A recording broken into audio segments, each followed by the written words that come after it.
নমস্কার, আমি মৌসুমী। শিলালিপিতে আপনাদের সবাইকে স্বাগত জানাই। শোনাচ্ছি লেখিকা প্রতিভা বসুর রাঙা ভাঙা চাঁদ। গল্প পাঠ ভালো লাগলে শেষে একটা লাইক দিয়ে যেতে ভুলবেন না। আর যারা এখনো আমার চ্যানেলটা সাবস্ক্রাইব করেননি তাদের সকলের কাছে আমার অনুরোধ, প্লিজ আমার চ্যানেলটা সাবস্ক্রাইব করে নেবেন। পাশে যে বেল নোটিফিকেশনটা আছে সেটা অবশ্যই প্রেস করে দেবেন। আজ উপন্যাসের তৃতীয় পর্ব। প্রথমে একতলার একটি ঘরে শোবার বন্দোবস্ত ছিল কুসুমের। এবার তাকে মহামায়া দোতলার বারান্দায় নিয়ে এলেন। বললেন, আমার কাছে কাছেই থাক। খুশিতে উদ্বেল হয়ে উঠল কুসুম। যতটা সম্ভব মহামায়ার কাছেই তো থাকতে চায় সে। নতুন বিছানাও হয়েছে সেই সঙ্গে। সুতরাং সন্ধ্যাবেলা কাজ ঢাকা বারান্দার কোণে, যেখান থেকে স্পষ্ট মহামায়ার ঘর দেখা যায়, সেখানে পরিপাটি করে পেতে নিল বিছানা। সারা বাড়িতে ওই তিনটি মানুষ, নিবারণ, ছোট সিং আর মহামায়া। সুতরাং মহামায়াকে বাদ দিয়ে এই অপ্রত্যাশিত সুখের খবরটা ছোট সিং আর নিবারণের মধ্যেই গিয়ে গিয়ে 50 বার সে বন্টন করে এলো। জানো নিবারণদা, আজ আমি দোতলায় মার ঘরের পাশে বারান্দায় শোব, বুঝলে? নিবারণ বলল, বেশ। বুঝলে ছোট ভাই, মা যদি আমাকে অনেক রাত পর্যন্ত পড়তেও বলেন তাও পড়ব, বুঝলে? ছোট ভাই বলল, সে ভি খুব ভালো হবে। জানো তো, পড়াশোনা শিখলে জ্ঞান হয়, বুদ্ধি হয়। তখন আমি দাদাবাবুর সমান চাকরি করে মা বুড়ো হয়ে গেলে মাকে খাওয়াবো, বুঝলে?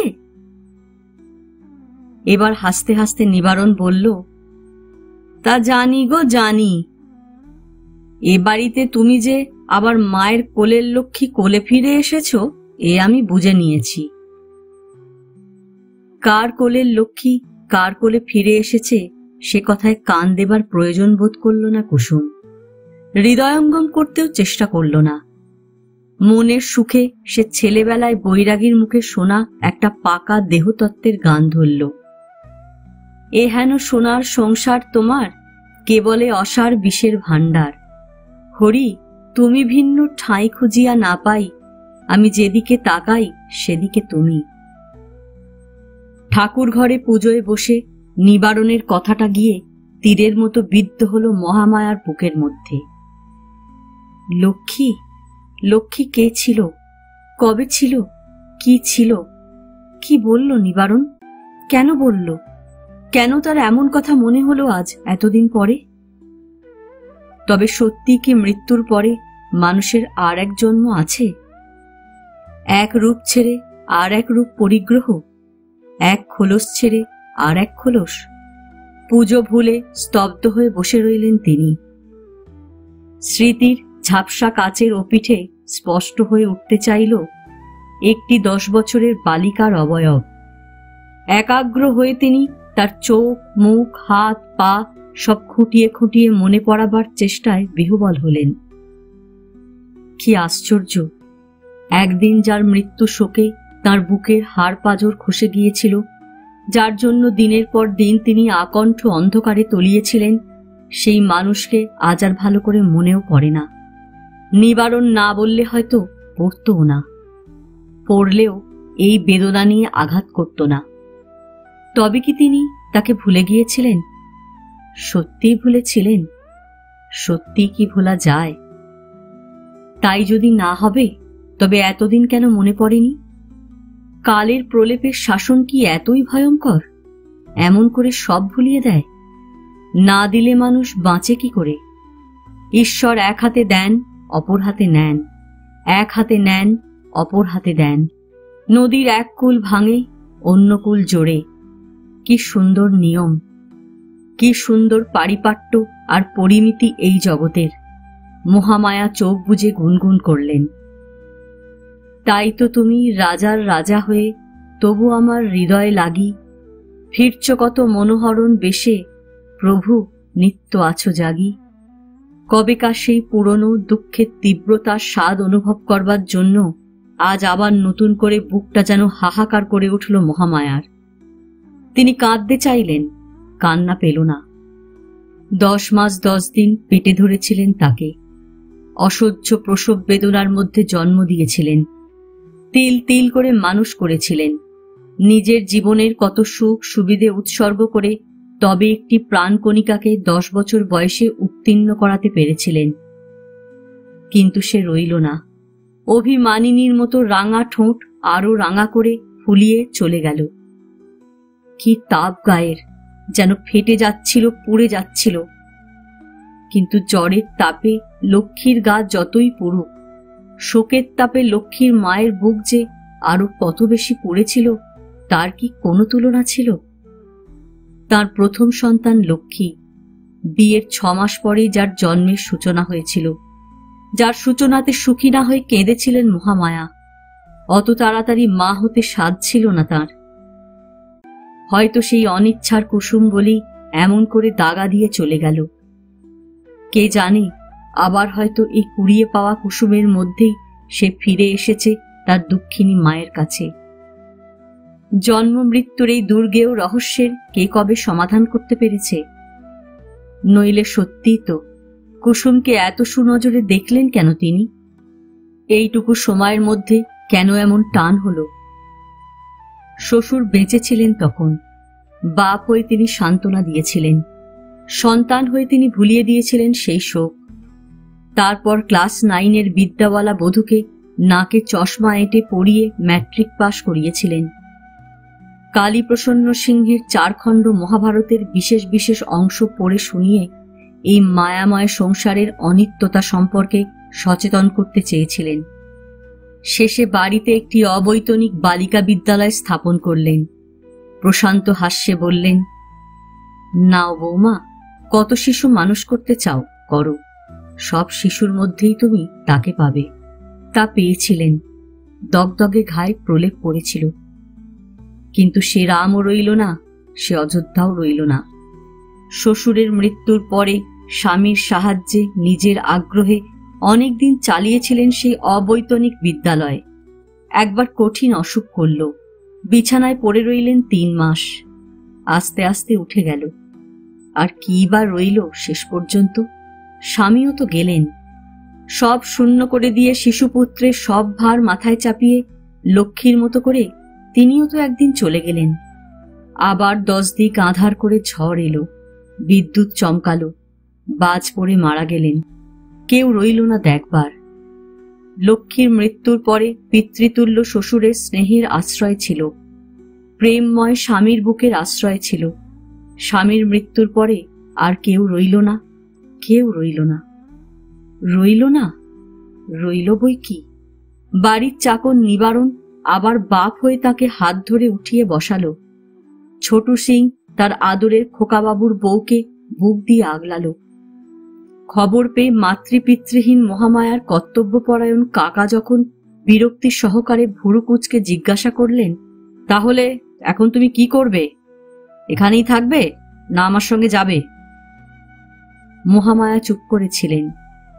বিধবা ভাইজির দায় নিতে বিরক্ত কাকার মুখের দিকে তাকিয়ে বুকটা তার 7 হাত দমে গিয়েছিল।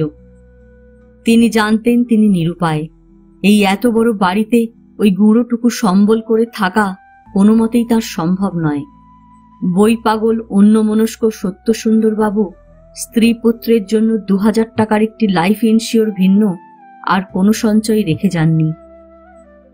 শোক যত প্রবলই হোক, জীবন যত দুর্বহই হোক, পেট তো কোনো কথাই শুনবে না। তার চাহিদা বড় ভীষণ। সকল ছাপিয়ে নদীতে চরের মতো জেগে ওঠে সে। যদি তিনি একা হতেন, সোমেনের ভার না থাকত, ঝাঁপ দিতেন আগুনে, ডুবে মরতেন ওই পূর্বপুরুষের বাঁধানো ঘাট মজা পুকুরের জলে, আম কাঁঠালের ডালে ঝুলে পড়তেন গলায় দড়ি দিয়ে। কত কি করবার স্বাধীনতা ছিল। যখন নিয়ে গেল মানুষটাকে, ছিঁড়ে নিয়ে গেল তার বুক থেকে। যেতেন সঙ্গে সঙ্গে, চিতা তো সাজানোই ছিল। কিন্তু তাকে অবলম্বন করে যে আরো একটি 10 বছরের প্রাণ 2 চোখে জল নিয়ে দাঁড়িয়েছিল দরজার কোণে, যার ছোট্ট বুকটা থেকে থেকে ঝেঁকে ঝেঁকে কেঁপে উঠছিল, নজর পড়ে গেল তার দিকে। সত্য সুন্দর নিষ্ঠুর নন। এই তো কত বড় সান্ত্বনা রেখে গেছেন তিনি, কত বড় দায়িত্ব। একে বুকে করেই ভুলতে হবে সব, সব মেনে নিতে হবে। কিন্তু কেমন করে মেনে নেবেন, কেমন করে পালন করবেন এত বড় দায়িত্ব? সম্বল কই, সহায় কই? খুড়শ্বশুর এসে দাঁড়িয়েছিলেন বটে, চোখের জলও ফেলেছিলেন, কিন্তু বলেননি, ভয় কি তোমার, আমিই তো আছি। শাশুড়িও এসেছিলেন, তিনিও কেঁদেছিলেন, তিনিও ভরসা দেননি কোনো। ভাসুর দেওর সবাই এসেছিল, মাথায় হাত দিয়ে চিন্তা করেছিল বালক পুত্র নিয়ে এখন কি করে দিন চলবে মহামায়ার। আর তারাই সভায় তাড়াতাড়ি টেলিগ্রাম করে দিয়েছিল কাকাকে, যাতে তিনি এসে তাদের মেয়ের এই দায় মাথায় তুলে নেন, যেন তাদের ঘরে গিয়ে তাদের ঘাড়ে চড়াও না হন। কাকার কথার উত্তরে মহামায়াকে চুপ করে থাকতে দেখে শ্বশুর ব্যস্ত হয়ে বলেছিলেন, না না, এখনই নিয়ে যান আপনি, একা বাড়িতে পড়ে থাকলে তো আরো খারাপ লাগবে। হাজার হোক আপনাদের কাছে আপনাদের স্নেহ যত্নেই মানুষ, মা বাপ বলতেও আপনারা, আপনজন বলতেও আপনারা। এই দুঃসময় আপনাদের কাছে না গেলে যাবে কোথায়? আর আমরাও তো আছি, আবার আসবে বই কি, 2-4 দিন থাকবে, দেখবে, শুনবে, আবার চলে যাবে। তারপর ওই ছেলেই যখন একদিন মানুষ হয়ে উঠবে, তখন আর কিসের দুঃখ? হঠাৎ নিবারণ, ছোটু আর উদয়মালী তিনজনই একসঙ্গে এসে ঘরের মধ্যে দাঁড়ালো। একটা কথা আছে কর্তাবাবু। 3টি শোকার্ত উদ্ভ্রান্ত ভৃত্যের এই নাটকীয় উপস্থিতিতে সবাই সচকিত হয়েছিল। খুড়শ্বশুর বললেন, কি কথা? বৌমাকে আমরা এ বাড়ি ছেড়ে যেতে দেব না। কি? ভুরু কুঁচকে চশমা নামিয়ে ভালো করে নজর করলেন তিনি। নিবারণ বলল, আমরা থাকতে বৌমার ভয় কি? ছোটু বলল, আমরা কি কর্তাবাবুর নিমক খাইনি? মালি বলল, সত্যকে আমি এইটুকু থেকে কোলে কাকে করেছি, বিয়ের সময় সঙ্গে গিয়েছি, হাতে ধরে কর্তাবাবুর সঙ্গে সঙ্গে ঘরে তুলেছি। আমরা যতক্ষণ আছি কিছুর জন্যই ভয় নেই বৌমার, যেতেও দেব না কোথাও। অবশ্যই বৌমা যদি নিজে যেতে চান। শান্ত, সংযমী, সীমাহীন ধৈর্যময়ী মহামায়া মাটিতে লুটিয়ে পড়ে কেঁদেছিলেন একথা শুনে। ঈশ্বরকে আর তত কৃপণ মনে হয়নি। তারপর কি থেকে কি হলো, কি না হলো, দেখতে দেখতে পরিষ্কার হয়ে গেল পানা পচা মস্ত পুকুর। মাছ ছাড়া হলো সেই পুকুরে। বাৎসরিক বরাদ্দ দেওয়া হলো দরান নিকিরিকে। আম, জাম, কাঁঠাল, কলা আর নারকেলের শাড়ি ইজারা দেওয়া হলো ব্যবসায়ীদের। পুরনো ফুল বেচা ব্যবসায় মন দিল উদয়মালী। মহামায়ারটা দিয়েই মহামায়াকে ঘিরে রাখল তারা। মহামায়ার নতুন করে মেতে উঠলেন সংসার রচনায়, আপন পরিশ্রমের উপার্জনে। বুদ্ধি একটা থেকে আর একটায় খেলতে লাগলো। মা আর ছেলের সংসারের ছোট্ট নৌকোটি ধীরে ধীরে দুলে দুলে পার হতে লাগলো দুস্তর সমুদ্র। 3টি ভৃত্যই মাইনা নিত না তখন। তারপর তারও ব্যবস্থা হয়ে গেল। হঠাৎ একদিন মহামায়া অনুভব করলেন নৌকো তার ফুটো নয়, আস্ত, শক্ত, নতুন। ভাগ্য তাকে অনেক বঞ্চনা করলেও নিঃস্ব করেনি। সেই দেয়া আর নেয়া, নেয়া আর দেয়া। সোমেন তাজা ঘোড়ার স্বাস্থ্য নিয়ে, বাপ ঠাকুরদার তুখোর মগজ নিয়ে দেখতে দেখতে পার হয়ে গেল ছাত্র জীবনের সবকটা সিঁড়ি। সোমেন বড় হলো, সোমেন মানুষ হলো, সোমেন উপার্জনক্ষম হলো। সোমেন কি না! সোমেন নম্র, বাধ্য, সুন্দর, সরল, ব্যক্তিত্বময় পুরুষ। সন্তানের মধ্যে যে যে গুণের সমষ্টি দেখলে মায়ের প্রাণ পরিপূর্ণ আনন্দে ভরে ওঠে, সব গুণ সোমেনের মধ্যে আছে। লক্ষ্মীর কথা তো ওঠেই না। সোমেনের বাল্যকালও আর মহামায়ার মনে পড়ে না ভালো করে। কবে তাকে লিখিয়েছেন, পড়িয়েছেন, শিক্ষায় সহবতে বড় করে তুলেছেন, সব ঝাপসা মনে হয়। অবশ্যই সোমেনের অতি শৈশবে হাতে খড়িটা তাঁর কাছে হয়নি। লক্ষ্মীর মৃত্যুর 3 বছর পরে জন্মেছিল সোমেন। মেয়েকে হারাবার বেদনায় সেই বয়সে জগৎ সংসার তার নিরর্থক মনে হয়েছিল। জীবনের প্রথম শোক সামলাতে সময় লেগেছিল। সোমেনকে ভালোভাবে দেখাশোনা করবেন এমন আগ্রহ আর অবশিষ্ট ছিল না মনের মধ্যে। এই ছেলে তার বাপ আর দাদুর বুকে বুকেই মানুষ।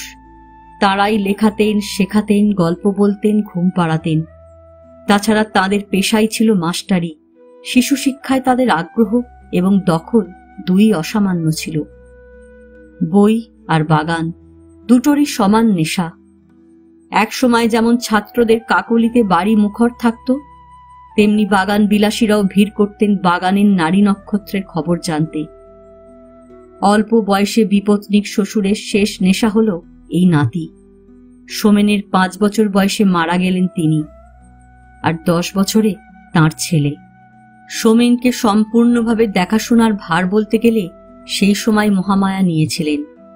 পুত্রবৎসল সত্যসুন্দর মৃত্যু দিয়েই এই বন্ধনে জড়িয়ে রেখে গেলেন তাকে। অভাবে, অভিযোগে, শোকে, বেদনায় এই শিশুপুত্রের দায়িত্ব বহন করতে করতে লক্ষ্মীকে আর মনে রাখবার সময় পাননি তিনি। তার ভালো মন্দ ভাবতে ভাবতেই আবার আলো ফিরে এলো সংসারে, দেহে রক্ত ফিরে এলো, কলিজায় প্রাণ সঞ্চার হলো। মনে হলো ভাগ্যিসও জন্মেছিল। মানুষ কেবল নতুন আশার দিকেই অঞ্জলি পেতে দাঁড়িয়ে থাকে। বসন্তের গাছের মতো কালের প্রলেপে মানুষের মনেও নতুন পাতার উদ্গম হয়। কিন্তু নিবারণ আজ কোন অতীত টেনে নিয়ে এলো তাঁর কাছে, এ কথা তো কখনো মনে হয়নি। কুসুম দুঃখী, কুসুম নির্যাতিত, কুসুম সুন্দর, সুকুমার, সরল আশ্রয় প্রার্থী, এই হিসাবেই তাকে দেখেছেন তিনি। তাকে গ্রহণ করেছেন, ভালোবেসেছেন। কিন্তু কুসুম যে তার কোলের লক্ষ্মী আবার কোলে ফিরে এসেছে, এ কথা কি স্বপ্নেও ভেবেছেন? অথচ ভাবতে পারতেন। চিন্তা করলে তার প্রতি কুসুমের অথবা কুসুমের প্রতি তার এই যে একটা অস্বাভাবিক পারস্পরিক টান, এটা কি একটু অদ্ভুত নয়? পুজো শেষ করে উঠলেন তিনি। তারপর সারাদিন আনমনা হয়ে রইলেন। আর তারপর কুসুমকে যেন একটা নতুন চোখে দেখতে শুরু করলেন। সারা বাড়িতে কুসুমের চঞ্চল পায়ে ঘুরে বেড়ানো, ঘর গুছানো, কাপড় কুচানো, অজস্র কৌতূহলে ভরা অকারণ প্রশ্নবান, সবকিছুর মধ্যেই যেন একটা নতুন অর্থ খুঁজে পেলেন। সোমেনের বাবার একটি আবক্ষ ফটো টাঙানো ছিল তাঁর ঘরে। হঠাৎ একদিন কি খেয়ালে কুসুম কেউ কিছু না বলতেই টুলের ওপর দাঁড়িয়ে ফটোটা নামিয়ে পরিষ্কার করল। তারপর এক ছড়া মালা গেঁথে গলায় পরিয়ে দিয়ে লজ্জা লজ্জা চোখে বলল, আমি জানি এই ছবিটা কার। মহামায়া হেসে বললেন, বলতো কার? বাবার। কুসুমের মুখে বাবা শব্দটা শুনে বুকটা ছ্যাঁত করে উঠল মহামায়ার। তিনি যেন ঠিক লক্ষ্মীর গলার আওয়াজটাই পেলেন কুসুমের মধ্যে। ছটফটিয়ে বাইরে বারান্দায় এসে দাঁড়িয়ে রইলেন আকাশের দিকে তাকিয়ে। তারপর হঠাৎ ঘরে এসে ব্যাকুলভাবে জড়িয়ে ধরে আদর করলেন কুসুমকে। দোতলায় পাশাপাশি 3খানা ঘর, আর ঘর সংলগ্ন ঢাকা টানা বারান্দা, কাচের জানালা বসানো। পূব কোণের ঘরটা 12 মাসই সাজানো থাকতো সোমেনের জন্য, আর এই কোণে পশ্চিম দক্ষিণের ঘরে তিনি থাকতেন। মাঝের ঘরখানা কাপড়ের আলমারি, ড্রেসিং টেবিল, সোমেনের বাবার কিছু বই, আলনা, জুতো, এ সমস্ত দিয়েই ভরা ছিল। পরের দিন সকাল থেকে সেই ঘরখানাকে ধুয়ে মুছে সাজিয়ে গুছিয়ে খাট পেতে একেবারে ফিটফাট করে তুললেন। কুসুম বলল, কার জন্য এত সাজাচ্ছ মা? দাদাবাবু আসবেন? না, আর দাদাবাবু এলেই বা কি, তার তো আলাদা ঘরই আছে। তবে তুই থাকবি? আমি? এ বাড়িতে আমরা 3 জন, 3খানা ঘর হলো, বেশ হলো না? এই ঘরে আমি থাকবো? বিস্ময়ের ঘোর কাটতে চাইল না কুসুমের। মা তাকে ভালোবাসেন, ভালো রাখেন, ভালো জামা কাপড় পরতে দেন, ভালো খেতে দেন। কুসুমের পক্ষে সেটাই পরম আশ্চর্য। কিন্তু এত বেশি যেন ভেবে উঠতে পারল না সে। মহামায়া সস্নেহে বললেন, সুন্দর করে গুছিয়ে থাকবি, বুঝলি? আমি থাকবো একা? আর কে আছে বাড়িতে শুনি? ওই খাটটা তোর, ওই বিছানা তোর, আমার। এই ঘরের সব তোর।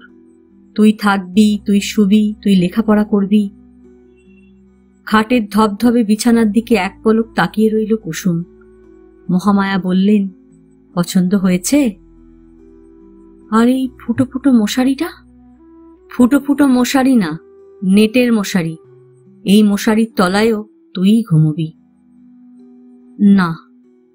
কি না? আমি শোবো না। তবে কি করবি? বসে থাকবি সারা রাত? আমি মাটিতে মাদুর পেতে ঘুমিয়ে থাকব। বিছানার থেকে কি মাদুরে বেশি আরাম? জানি না। জানিস না জেনে নে। না না। কেন, বিছানায় শুলে কি তোকে কিছুতে কামড়াবে? আমার ভয় করবে। কিসের ভয়? তা জানি নে। বোকামি করিস নে। মা? আমাকে মা ডাকিস কেন? তুমি যে মা। আমি যদি তোর মা হই, তাহলে আমি যেমন করে থাকব তুইও তো তেমন করেই থাকবি। কিন্তু আমি কি রাত্রিবেলা মেঝেতে মাদুর পেতে ঘুমোই? না। তবে? কিন্তু আমি যে কাল পড়া দিয়েছিলাম, পড়েছিলি? না। তবে যা, ওই চেয়ার টেবিলে বসে সব পড়া মুখস্থ করে ফেল। মা, আমার দেওর ঝি রমা ঠিক তোর সমান। কত পড়ে দেখেছিস তো?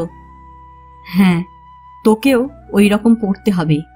আর ওই রকম পড়াশোনা করতে হলে এই রকম করে থাকতে হয়, বুঝলি? হ্যাঁ, রোজ রোজ আমি কত বই পড়ে শোনাবো, নিজে পড়তে শিখে নিবি তবে তো। হ্যাঁ, আমার যখন চোখ খারাপ হয়ে যাবে তখন বেশ তুই পড়ে শোনাতে পারবি। ভালো না? খুব ভালো। তবে যা, এবার নিজের ঘরে গিয়ে নিজের মনে পড়াশোনা কর। ভেবে দেখ তো, এই 3 মাসে তুই কত শিখে ফেলেছিস। 1 বছর পরে তোকে আর কেউ চিনতেই পারবে না। আমি বদলে যাব বুঝি? একেবারে। সে বেশ হবে, তখন ওরা আর এলেও খুঁজে পাবে না। কারা? হো, হাসলেন মহামায়া। তা এখনো বোধহয় চিনতে পারবে না। পারবে না? হুম। খুশিতে একেবারে ঝলমল করে উঠল কুসুম। তাহলে এবার যা, যাতে একেবারে বদলে যাস তার চেষ্টা কর গিয়ে নিজের ঘরে বসে। মহামায়া বিছানায় এলিয়ে দুপুরের বিশ্রামের উদ্যোগ করলেন। অগত্যা কুসুম ঢুকল এসে তার নতুন সাজানো ঘরে। ভঙ্গিতে মনে হলো বুঝি চুরি করতে ঢুকেছে। প্রথমটায় ঘরের মাঝামাঝি এসে অনেকক্ষণ চুপ করে দাঁড়িয়ে রইল। মস্ত মস্ত খোলা জানালায় সমস্ত আকাশ এসে তার আলো নিয়ে লুটিয়ে পড়েছে লাল সিমেন্টের মেঝের উপরে। তার পায়ের পাতায় রোদের উত্তাপ আদরের মতো স্পর্শ করল। চোখ ফিরিয়ে সে দেখল চারদিকে। আর সবকিছুর চেয়ে খাটের তোষক জাজিম পাতা বিছানাটাই তাকে বিচলিত করল বেশি। ধপধপ করছে চাদর, ধবধবে বালিশের ওয়ার, পায়ের তলায় লেপের আরাম, একটি সুজনি দিয়ে ঢাকা। মহামায়া কি তাকে পরীক্ষা করছেন কোনো রকম? এ কি সত্যি? সত্যি সে এই খাটে উঠে এই বিছানায় শোবে? হঠাৎ তার নিজের বাপকে মনে পড়ে গেল। হেঁটো ধুতি, আঁটো করে পড়া, ধুলো কাদা মাখা মস্ত মস্ত 2 পা আর এক বুক ঘন লোমলা বাবা। যে বাবা তার মায়ের মৃত্যুর পরে একদিনের জন্য তাকে একটা ভালো করে কথা বলেননি, মিষ্টি মুখে ডাকেননি, আদর করেননি। মায়ের মৃত্যুর 6 মাসের মধ্যেই যে বাবা বিয়ে করে এসে তাকে ভুলে গিয়েছিলেন। এ পক্ষের 8 ডজন ভাই বোনদের সারাদিন কোলে কাঁকে রাখতে রাখতে, সৎ মায়ের দাঁত খিঁচুনি শুনতে শুনতে ক্লান্তিতে ভেঙে পড়লে যে বাবা তার স্ত্রীর নালিশ শুনে চুলের মুঠি পাকিয়ে ধরে ঠ্যাঙাতেন, যে বাপ তাকে টাকার লোভে এক 40 বছরের দুষ্টু লোকের সঙ্গে বিয়ে দিয়ে নিশ্চিন্ত হয়েছিলেন, এই তো সেদিনও রাত্রির একা অন্ধকারে বাবা তাকে কেমন শেয়াল কুকুরের মতো দূর করে তাড়িয়ে দিলেন। এই পরিপাটি সুদৃশ্য বিছানার সঙ্গে তার বাবার যে কি সম্বন্ধ তা কুসুম বুঝল না। তবু কি জানি কেন মনে পড়ে গিয়ে কেমন একটা কষ্ট হলো। তার জীবনে এই বাবাই হয়তো একটু মমতার জায়গা অধিকার করে আছে। বাবা ছাড়া আর আপনজন কে আছে তার? বাপের বাড়ির মাটির ঘরের এক আঁধার কোণে শুয়ে থাকত সে। এই রকম যখন শীত শীত হতো, মা কাঁথা দিতে চাইতো না, বাপ দিত। আধো ঘুমে আধো জাগরণে বাপের সেই স্নেহটুকু সে কাঙালের মতো গ্রহণ করে চাপা কান্নায় ডুকরে উঠত। হয়তো ওই এক ফোঁটা সুখস্মৃতির সঞ্চয় বাবাকে মনে পড়ল তার। বাবা ছাড়া দ্বিতীয় আর কেউ সেটুকুও দেয়নি। আর স্বামীর বাড়ির বিছানা, বিভীষিকা, বিভীষিকা। সেই ময়লা তেল চিটচিটে বিছানা ভরা তার স্বামীর গায়ের গন্ধ, বিড়ির গন্ধ, তাড়ির গন্ধ। বমি আসত কুসুমের। স্বামীর সঙ্গে শুতে হবে ভাবলে ত্রাসে বুক হিম হয়ে আসত। সারাদিন কেবল খাটুনি আর খাটুনি, বকুনি আর বকুনি। অশ্রাব্য কুশ্রাব্য ভাষার ঢল নামত মা বেটার মুখ দিয়ে। আর রাত্রিবেলা আদর, মাটিতে আঁচল বিছিয়ে হাতে মাথা রেখে শুয়ে থাকত কুসুম। তারই খেয়ে অধিক রাত্রে মত্ত হাতির কামনা নিয়ে স্বামী তাকে বিছানায় তুলে নিত। তার শক্ত শীতল শরীরটাকে নিয়ে যে কি করত উন্মাদের মতো। তারপর ফেলে দিত লাথি মেরে। মেঝের উপর মরা হয়ে পড়ে থাকত কুসুম। তারপর আবার সকাল, আবার দুপুর, আবার বিকেল, আবার রাত্রি। 18 বছরের কুসুমের 18 বার ফাঁসি লাগিয়ে মরতে ইচ্ছে করেছে। গলায় কলসি বেঁধে জলে ডুবে ঠান্ডা হতে ইচ্ছে করেছে। কিন্তু মনের অতল থেকে এক বিদ্রোহ জেগে উঠেছে সঙ্গে সঙ্গে। কেন কেন কেন মরব? এদের জন্য মরব কেন? এদের জন্য কেন নিজেকে মুছে দেব জগৎ থেকে? তারপর অদ্ভুত এক জেদ নিয়ে দাঁতে দাঁত আটকে সেসব সহ্য করেছে। হাজারো কথার উত্তরে একটা কথা বলেনি। হাজার অত্যাচারের বিরুদ্ধে একবার প্রতিবাদ করেনি। লোকে ধন্য ধন্য করেছে, নাম পড়ে গেছে ভালো বলে। এমন ভালো স্ত্রী, তাই অন্য স্বামীরা তার স্বামীকে হিংসে করেছে। এমন ভালো বউ, তাই অন্য শাশুড়িরা তার শাশুড়িকে হিংসে করেছে। আর শেষ পর্যন্ত একদিন তার ধৈর্যের বাঁধ ভাঙল। একদিন সে প্রতিবাদ জানালো। একদিন একেবারে চরম করে বেরিয়ে এলো। কিন্তু এতটা সে চায়নি, এতটা সে ভাবেনি। ধীরে ধীরে বিছানার কাছে এগিয়ে এসে বুকটা যেন ঢিপ ঢিপ করতে লাগলো কুসুমের। এই বিছানায় সে শোবে কি? ছুতেই যে সাহস হয় না। তবু একটু বসল, বসেই উঠে দাঁড়ালো। সন্তর্পণে মহামায়ার ঘর আর তার ঘরের সামনেকার উড়ন্ত পর্দাটা দেখল। মহামায়া বালিশে চুল ছড়িয়ে শুয়ে বই পড়ছেন একটা। আস্তে গিয়ে দরজাটা ভেজিয়ে দিল, একটু দাঁড়ালো। কি ভেবে নিঃশব্দে ছিটকিনিটা তুলে দিল। তারপর দ্রুত পায়ে এগিয়ে এসে সারা শরীরে গড়িয়ে পড়ল বিছানায়। মস্ত লম্বা চুলগুলো মহামায়ার মতো করে এলিয়ে দিল। একটু পরেই উঠে বসল আবার। আবার শুলো, আবার বসল। বুঝতে পারল না মহামায়া তাকে কোন স্বর্গে নিয়ে যাচ্ছেন, কেন এমন লোভ দেখাচ্ছেন। শেষে সত্যিই কি সে রমাদির মতো হয়ে যাবে? ভদ্রলোকের মেয়ের মতো সে ভদ্রলোক হবে? ভদ্রলোক? ড্রেসিং টেবিলের আয়নার সামনে গিয়ে এবার দাঁড়ালো সে নিজেকে দেখতে। সুন্দর শাড়ি, সুন্দর ব্লাউজ, সুন্দর লাগলো দেখতে। শাড়িটা ঘুরিয়ে পড়তে চেষ্টা করল। মাথার চুলগুলো কায়দা করে আঁচড়াতে লাগলো। তেল, সাবান, কাঁটা, ফিতে, পাউডার, ক্রিম, মোটা বেঁটে, ছোট লম্বা, কত ধরনের কত কিছুই সাজিয়ে রেখেছেন মহামায়া। আলনায় ভাঁজ করা শাড়ি, ব্লাউজ, সায়া, এমনকি একজোড়া লাল টুকটুকে স্যান্ডেল পর্যন্ত। দেখতে দেখতে সমস্ত জিনিসগুলো সে এলোমেলো ঘাঁটতে লাগলো দুহাতে। আবার গুছলো, আবার ঘাঁটল। শেষে যেন মূর্ছা যাবার মতো দশা হলো তার। যেন বিশাল অরণ্যে পথ হারিয়ে দিশাহারা হয়েছে। এমন অসহায় ভঙ্গিতে বসে পড়ল মেঝের ওপর। আজ এ পর্যন্তই। উপন্যাসের 4র্থ পর্ব নিয়ে অন্যদিন আসব। গল্প পাঠ ভালো লাগলে লাইক, শেয়ার, কমেন্টস করতে ভুলবেন না। আজকের মতো নমস্কার।